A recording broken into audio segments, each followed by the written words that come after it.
name is Laura, and I'm here today to talk to you about preparing and delivering effective performance reviews. So first I want to start off my presentation with a clip from the office. Oh, perfect.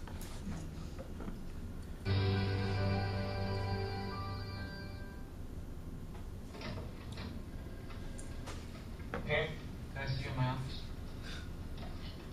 It's performance review day, company-wide. Last year, my performance review started with Michael asking me what my hopes and dreams were, and it ended with him telling me he could bench press 190 pounds.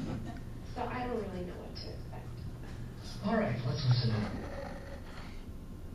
in.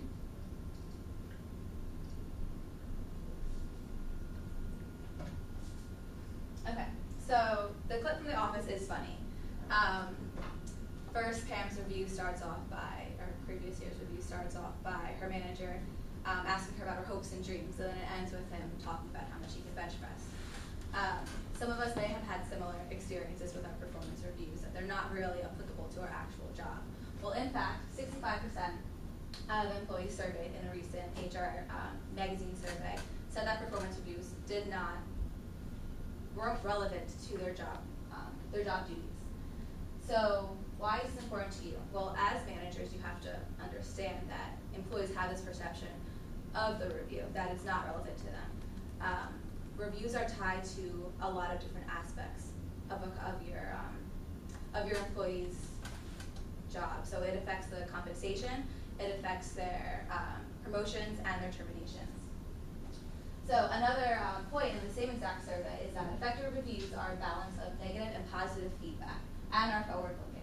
So that's how you can make your reviews, in short, be more effective. They have to be a combination of negative and positive, and they have to be forward-looking.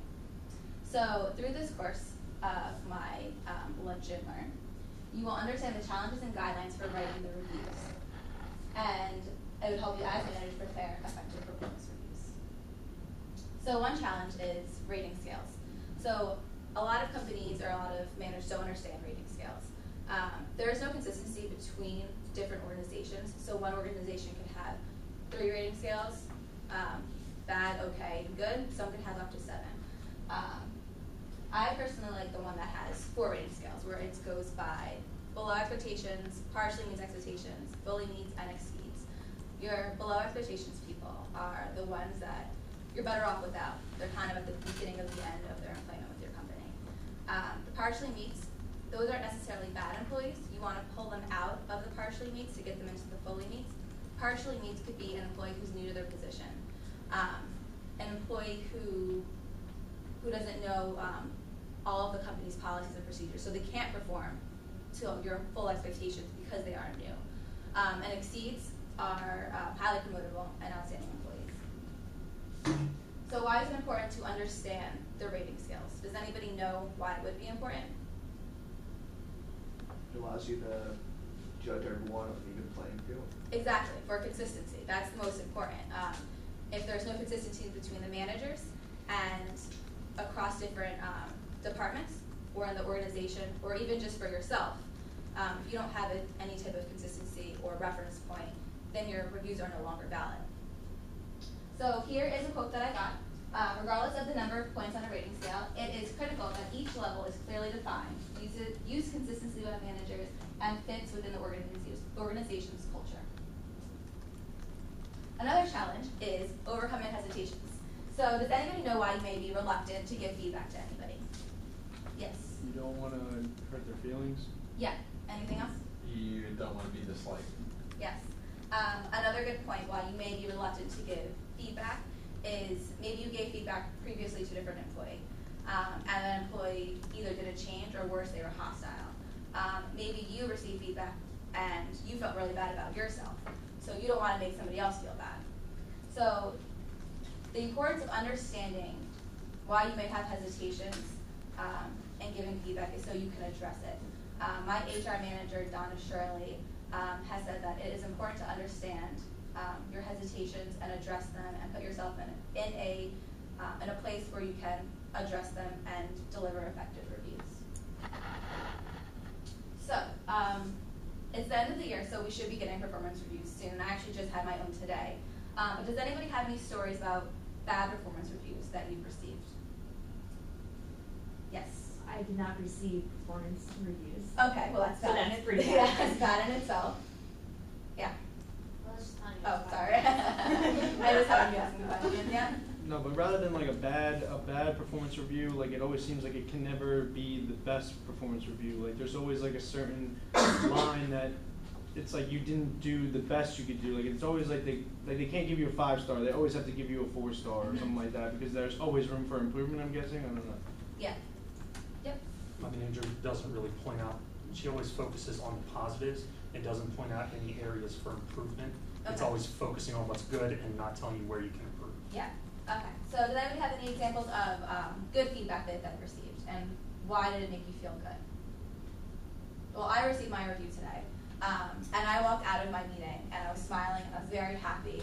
I actually got a partial needs on my review this year. I just started my position in June, but I was still happy after my review because my boss said, "You're doing great in what you've been doing so far, but you have a lot of potential to grow."